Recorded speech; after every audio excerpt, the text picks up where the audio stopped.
Salam sejahtera, terima kasih karena bersama dengan saya di Nazilin Unity Channel. Ini yang berlaku selepas kekalahan PAS dalam PRK Air Kuning. Memalukan sungguh apabila selepas kalah PRK, Hadi Awang lepas geram dengan dalilnya sendiri. Ulasan ini ditulis oleh Ahmad Mursi. Apabila Ahmad Mursi yang mengulas, saya sangat suka. Karena ulasannya jelas, ulasannya tepat, dan ulasannya juga sangat-sangat bernas dan berfakta.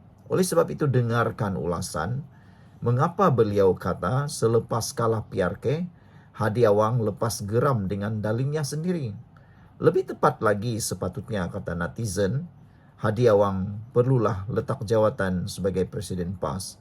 Mereka kata Hadi ini dah mula nyanyukkah kata mereka, sehingga dalilnya sendiri pun dia lepaskan geram. Sebelum kita teruskan ulasan ini, jangan lupa saya pada masalah kencing manis, tinggi darah, dan gout. Ada produk yang saya kongsikan dalam video ini, tekan butang produk yang ada dalam video ini. Karena produk itu sangat bagus, sudah beribu-ribu orang yang menggunakannya.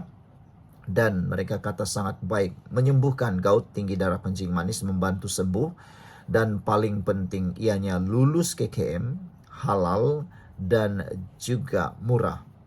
Orang kata sambil berpolitik lebih baik juga jaga kesehatan. Macam mana nak berpolitik kalau tak jaga kesehatan? Okeylah, saya tak jual ubat, saya hanya kongsi kepada anda. Beli, tak beli, itu urusan anda. Tulisan Haji, baca tulisan Haji Hadi, dengar pula ucapan PMX di Majlis Tilawah, terus rasa keliru kata Ahmad Mursi. Di satu sisi, tokoh yang dipanggil ulama tapi tulisannya penuh marah dan emosi kerana kalah di Air Kuning setelah babi ditunggang.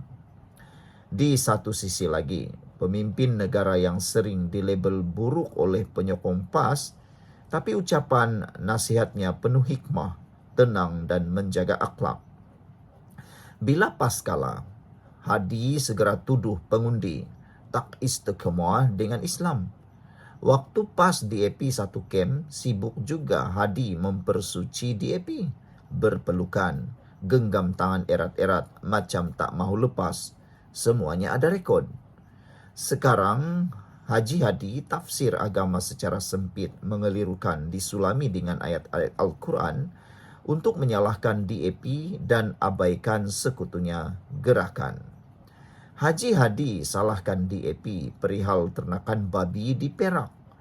Dia lupa selama hampir 2 tahun Razman mempersucikan ternakan babi dan turut meluluskan permit-permit semasa kerajaan Tebuk Atap di Perak. PAS tunggang isu ini untuk cetuskan api perkauman walaupun penternak babi dah berada di situ sejak 50 tahun lalu dan penempatan baru pula dibina semakin hampir ke situ saban tahun. Tafsiran agama diselewengkan, tidak dinafikan. Ulama kontemporari ada berpandangan, mengundi boleh menjadi wajib dalam sesetengah keadaan. Tetapi mereka tidaklah sehingga menjadikannya fardu ain secara mutlak seperti Haji Hadi.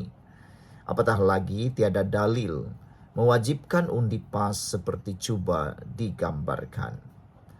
Lebih banyak hal mudarat berlaku zaman PAS Tebuk Atap berbanding banyak masalah ummah dicapai di zaman Madani ini.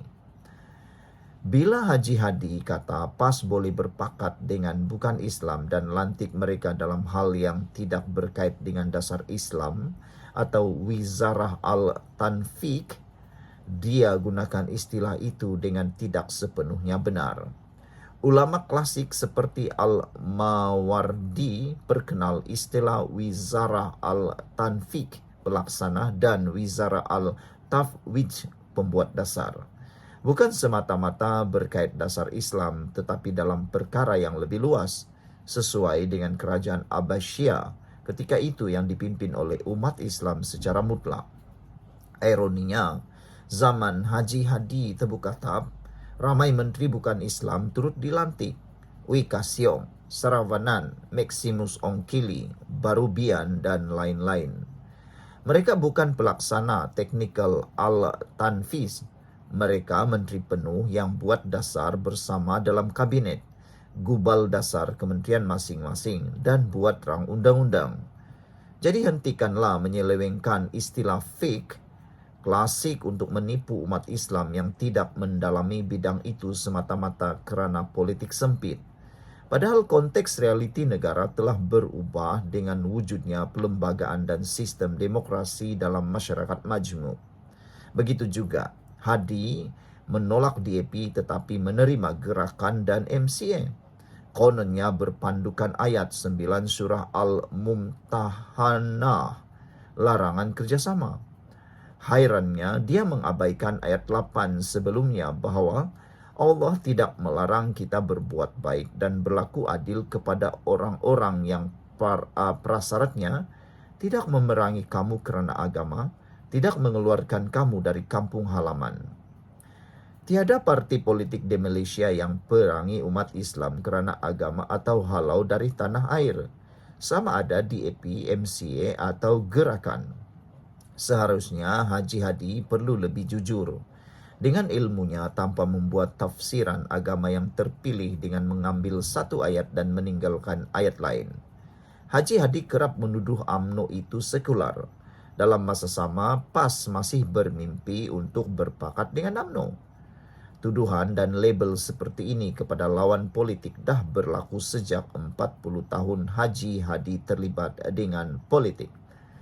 Jika Hadi katakan UMNO duduk dalam kerajaan demi mengajar jawatan dan projek, mungkin dia lupa jawatan duta khas bertaraf menteri dan berpencen dengan allowance besar yang dia terima waktu tebuk atap dalam keadaan sedar dia tak mungkin dapat laksanakan tugas itu.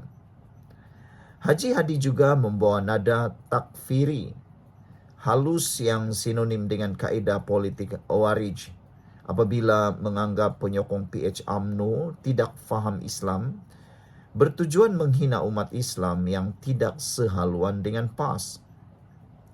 Pemikir-pemikir Islam telah banyak ingatkan, takfir politik yang anggap lawan politik tidak benar di sisi Islam sangat bahaya dan menjadi pemecah belah perpaduan umat Islam. Saudara-saudara sekalian, Hadi tetap anggap Perikatan Nasional berjaya di air kuning walaupun kalah teruk di air kuning. Dan Hadi mengulangi menggelar DAP anti-Islam. Sekian dulu untuk kali ini. Jangan lupa tinggalkan komen Anda.